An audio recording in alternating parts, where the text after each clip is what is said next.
dollar-denominated debt, etc. It creates problems. Their product, i.e., apartments, are not growing in value; they're falling in value because the government is deliberately trying to do that. But nonetheless, the repercussions for the rest of the global economy have been fairly limited. So I don't think it's going to be China. Saudi Arabia, Middle East, yes, speculative boom going on there. They're going to have trouble for sure in the coming years.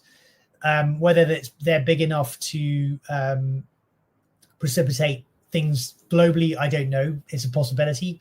We've had this issue in Japan with speculation, but this was kind of the carry trade. It's slightly different. But there are lots of things going on in Japan. It might be somewhere in Europe. It might be Germany.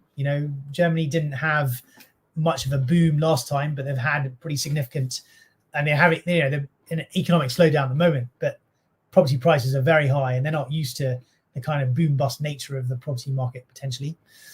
Who knows? It's going to be in a sort of fairly significant economy where there's been a fairly significant boom, and people have got complacent and they've borrowed too much, and they can't kind of continue to service it. They have to start selling collateral.